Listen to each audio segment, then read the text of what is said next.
যে যে সখী কালো আছে তাদের আসিতে দিও না কাছে। যে যে সখী কালো আছে তাদের আসিতে দিও না কাছে। আমার কৃষ্ণ মনে পড়ে পাছে, আমার কৃষ্ণ মনে পড়ে পাছে। হেরিলে বদন হেরিব না কালো বরণ। দাদা, আমার মনে হচ্ছে আমাকে বিশেষ কিছু কথা আপনার বলবার নেই। তাহলে আমাকে যদি অনুমতি করেন তাহলে আজকের মতো আমি প্রস্থান। না না রাজকৃষ্ণ, আসলে কি জানো, বিশেষ কথা বিশেষভাবে বললে তার যে বিশেষ গুরুত্ব আছে, আমি অবশ্যই এখন সেসব জায়গায় ঢুকতে চাইছি না। তাহলে আপনি কি বলতে চাইছেন? আপনি বলতে চাইছি আর কি বলবো বলো। না না দাদা, আপনি কি আমার সম্পর্কে অন্যরকম কিছু? না হ্যাঁ, তুমি তো সৎ চরিত্র, জ্ঞানী গুণী, ধরোগে আমাদের বাবু সমাজের গর্ব। বেশ, আর তোমার মধ্যে আজকাল অবশ্যই আমার এই কথা বলা বাঞ্ছনীয় নয়, তোমার মধ্যে মাঝে মাঝে আমি শুনি আর কি যে বিপ্লবীয়ানা প্রকাশ পাচ্ছে। ভালো ভালো, করতে কি, কিন্তু দেখো হে, দু নৌকোয় পা দিয়ে চললে মাঝখানে কি পড়ে থাকে বলো তো বাবু রাজকৃষ্ণ? নদী, নদী।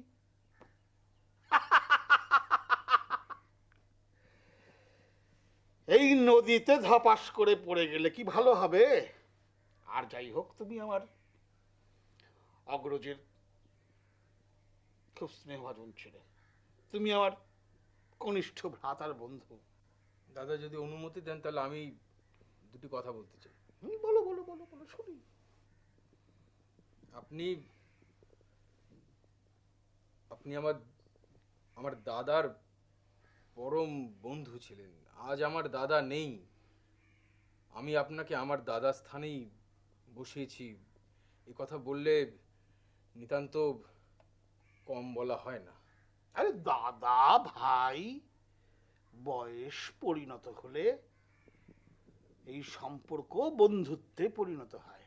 না দাদা, তা হলেও বন্ধুত্বে, ভ্রাতৃত্বের প্রত্যেকটা সম্পর্কের একটা সীমারেখা থাকা দরকার। আমার মনে হচ্ছে আপনি যেমন বলছেন তেমনি আমারও বোঝবার ভুল হতে পারে, কিন্তু আমার মনে হচ্ছে আপনি বোধহয় সেই সীমা লঙ্ঘন করে আমার ব্যক্তিগত জীবনে প্রবেশ করতে চাইছেন, যা বলছো? না, আমি যেটা নিতান্তই পছন্দ করতে পারছি না। আমাকে আমাকে ক্ষমা করবেন। হেরিব না কালো বরণ সখী। শোনো রাজকৃষ্ণ, আমি তোমার সাথে আমার যখনই দেখা হয়, মাঠে ময়দানে, বাড়িতে, সভায়, তুমি এত গম্ভীর গম্ভীর, এত জ্ঞান গর্ভ বক্তৃতা দাও কেন? জীবনটাকে এত সহজ সরল করে ফেলো না নদীর মতন। সবকিছু মিলিঝুলি করে চলো না। তা যা বলেছেন দাদা, জীবনটাকে নদীর মতো সরল, স্বাভাবিক এইভাবে ভাবতে গিয়ে কখন যে চোরাবালির পাঁকে ক্রমশ আমরা তলিয়ে যাচ্ছি। এই রাজকৃষ্ণ, চোরা বালি কোথাও নেই, মাইরি বলছি আমি। গঙ্গা তন্ন তন্ন করে দেখেছি, চোরা বালি কোথাও নেই। আপনি শুধু গঙ্গাটাই দেখলেন দাদা, আমাদের সমাজের চোরাবালিটার দিকে একবার তাকিয়ে দেখলেন না? এই তো এসে গেল আবার তোমার সেই জ্ঞান গর্ভ বক্তৃতা। এ বড় বিরক্তিকর। আরে আমরা হলাম কে বাবু সমাজের অস্তাচলের শেষ। না না, আপনার সঙ্গে তো বার্তালাপ করা নিতান্ত বাতুলতা হয়ে দাঁড়াচ্ছে দেখতে পাচ্ছি। এইভাবে চললে তো কথাই বলা যায় না। আপনি আমাকে আজ্ঞা করুন, আমাকে অনুমতি দিন, আমি যাই। আরে রাজকৃষ্ণ, চটছো কেন, চটছো কেন হে ভায়া? খবর আছে, খবর আছে। তাল সুপুরি গাছের কাছে খবর আছে, খবর আছে। তুমি আমার কনিষ্ঠের বন্ধু, আমার অগ্রজের স্নেহভাজন। তোমার একটু সাবধান করে দিই, ইংরেজ সরকার তার 10 চক্ষু 100 খানা শ্রবণেন্দ্রিয়, তুমি কি ভাবছো তুমি যা করো তাকেও টের পায় না? তোমাদের সব গোপন কাহিনী সরকার বাহাদুরের খাতায় জমা থাকে। কি লাভ? আমরা বললাম কি বাবু, একটু আধটু স্বদেশিয়ানা, একটু আধটু বিপ্লবী, একটু আধটু ফুর্তি ফাত্তা। তো তোমার জ্ঞান নিয়ে তুমি থাকো। দাদা, দাদা, আপনি যা যা বলবেন আমি আমি সব কথা মেনে নিতে রাজি আছি, কিন্তু আমার রায় বাহাদুরের খেতাব এ আমার বড় প্রয়োজনের, এ আমার অত্যন্ত দরকার।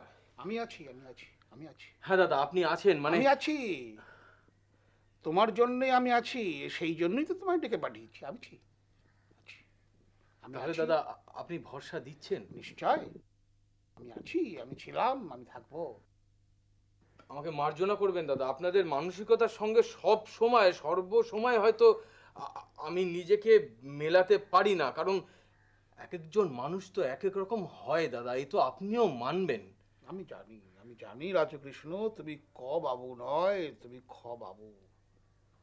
আমি জানি, আমি তোমাকে স্নেহ করি, পুত্রবৎ স্নেহ করি, ভ্রাতৃবৎ স্নেহ করি, সেই জন্যই ডেকে পাঠিয়েছিল। সাবধানে থেকো, যে যে সখী কালো আছে। তাহলে তাহলে আজকে আমাকে অনুমতি দিন দাদা। আসিতে দিও না কাছে। আপনি একটু আমার ব্যাপারটা দেখবেন। নিশ্চয়, আজ তাহলে আসি। নিশ্চয়, নিশ্চয়।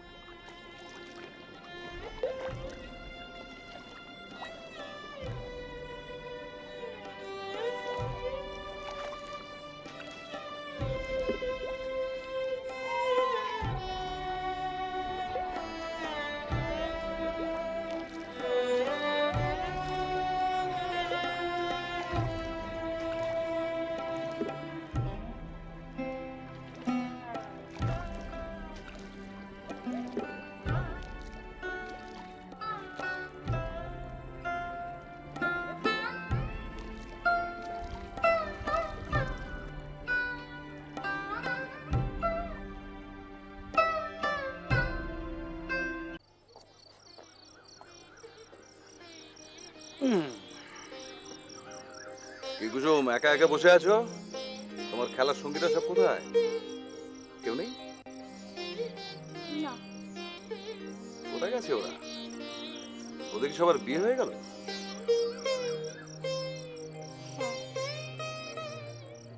যাকে দুঃখ করো না, মন খারাপ করো না, খুব তাড়াতাড়ি তোমারও বিয়ে হয়ে যাবে। তুমি কি এখানেই থাকো? হ্যাঁ, আমি তো এখানেই থাকি। ঝড় বৃষ্টি রোদ এলে কোথায় যাও? কোথাও যায় না, এখানেই থাকি, এটাই তো আমার। আচ্ছা কুসুম, একটা কথা বলো তো, তুমি লেখাপড়া কত দূর করেছো? বর্ণ পরিচয়ের 3য় পাঠ আর শুভঙ্করী। আচ্ছা, মেয়ে মানুষদের তো বেশি পড়াশোনা করতে নেই, পাপ হয়। পাপ হয়? এ কথা কে বলেছে তোমায়?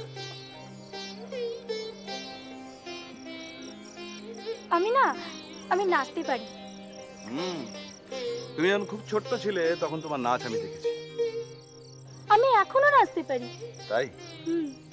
আমি নাচলে তুমি দেখবে? নিশ্চয়ই দেখবো। কিন্তু গান গাইবে কে? আর এটা তো মুশকিল, গান কে গাইবে? আচ্ছা কুসুম, যেদিন গান গাওয়ার লোক পাবো সেদিন আমি তোমার নাচ দেখবো, ঠিক আছে? আচ্ছা।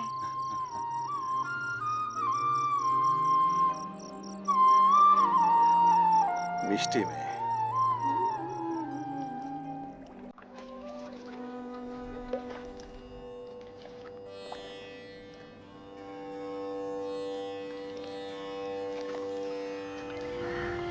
কি করছো তুমি?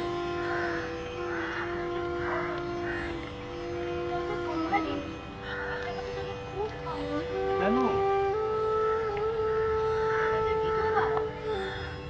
কি বলেছিস তুমি বিধবা?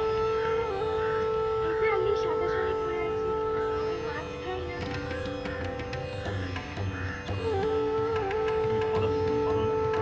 না, আমি কিচ্ছু করি না, আমি কিচ্ছু করি না।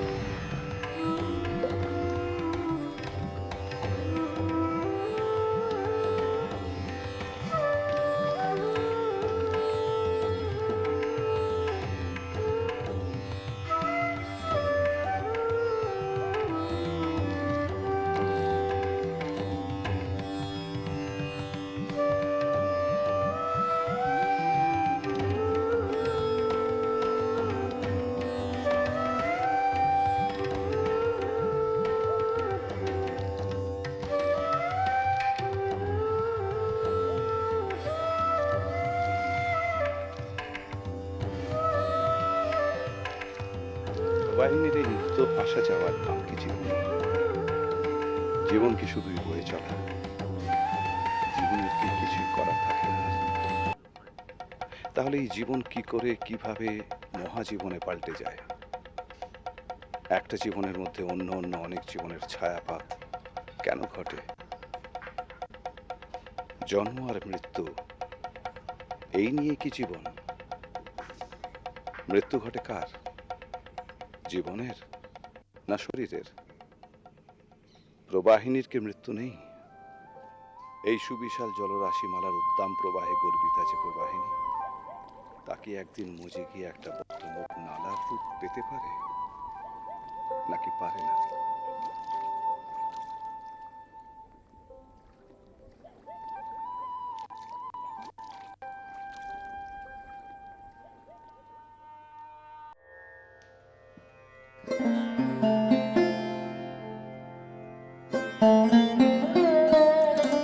তোমার নাম তো কুসুম।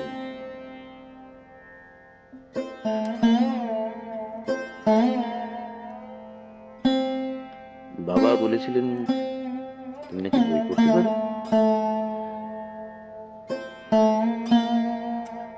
কি কি বই পড়েছো তুমি? কৃত্তিবাসী রামায়ণ আর মহাভারত। বঙ্কিমচন্দ্র চট্টোপাধ্যায় পড়েছো? আনন্দমঠ।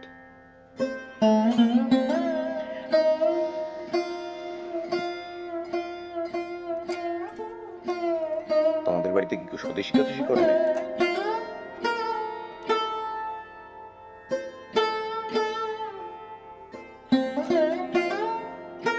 ভালো, খুব ভালো। এই স্বদেশী টদেশী আমি আবার একদম পছন্দ করি না। কি হবে ওসব করে? বেশ তো ভালো আছে। ভালো কথা, তুমি রান্না করতে পারো? মানে রান্না করতে ভালো লাগে?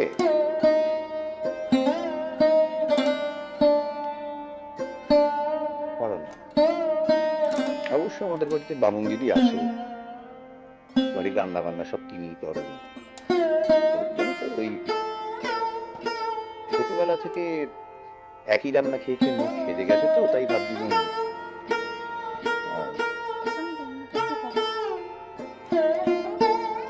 পারো? বাহ, রান্না করতে পারো,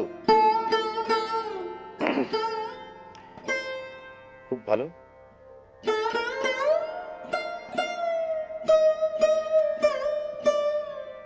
আমি পেরে দেবো।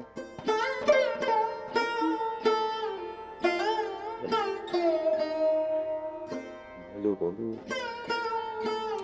আপনার ইহজন্ম পরজন্ম ঈশ্বর, আপনি আমার দেবতা।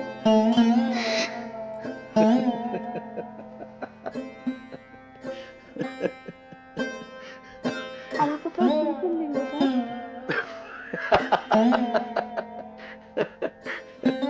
আমার এখন ক্ষমা করে দেবেন।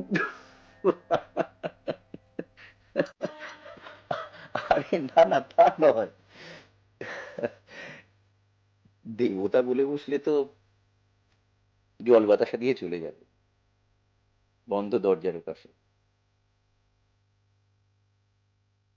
আমি যখন খেতে বসবো,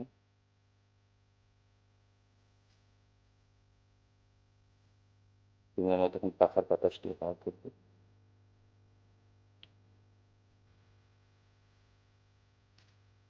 আমার খাওয়া শেষ হলে আমার পান মশলা আমি দেবো। রাতে আমার ঘুম না হলে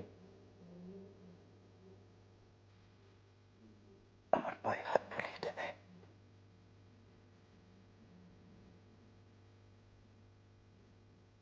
কি থাকতে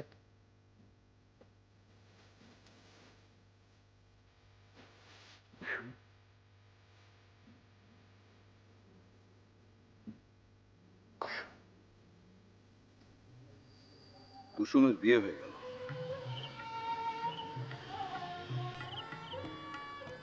তোমার মন খারাপ বুঝি? মহাকালের কাছে খারাপ ভালোর কোনো অস্তিত্ব নেই প্রবাহে।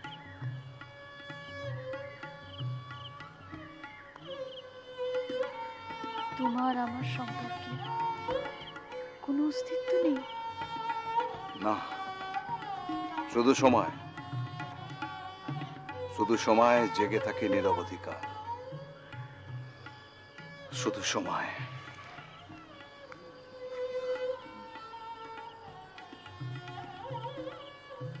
তোমার আমার এই যে মধুর সম্পর্ক, তারও কোনো অস্তিত্ব নেই? নিশ্চয় রয়েছে, তোমার আমার কাছে। তোমাকে কাছে পাওয়ার আনন্দে, তোমার স্পর্শে হিল্লোলে আমার মন ভরে ওঠে। তাকে আমি অস্বীকার করি কি করে? আমার চেতনায় যখন তুমি এসে আছড়ে পড়ো, সে অনুভূতিকে আমি উপেক্ষা করি কি করে? আমারই চেতনার রঙেই পান না হলো সবুজ। চুনি উঠল রাঙা হয়ে। তোমার সঙ্গে কথা বলতে বসলে মনে হয় অনন্তকাল এখানে বসে থাকি। তাহলে জোয়ারে চলে পাহাড় স্পর্শ করতে যাবে কে? সন্ধ্যায় সমুদ্র বন্দনা করবে কে? না না, আমি কাল বুঝি নে, মহাকাল বুঝি নে। শুধু তুমি, তোমার স্পর্শে আমি বেঁচে থাকতে চাই। শুধু যাওয়া আসা, শুধু স্রোতে ভাষা। ভেসে চলাই জীবন প্রবাহে তোমার কাছে আমার একটি মাত্র অনুরোধ। আমার এই চলার পথে, গ্রামে শহরে নগরে বন্দরে, সব জায়গায় আমি যেন তোমার স্পর্শ পাই। তোমার মধ্যেই তো আমি। তুমি ছাড়া আমার অস্তিত্ব কোথায়? বলো কোথায়?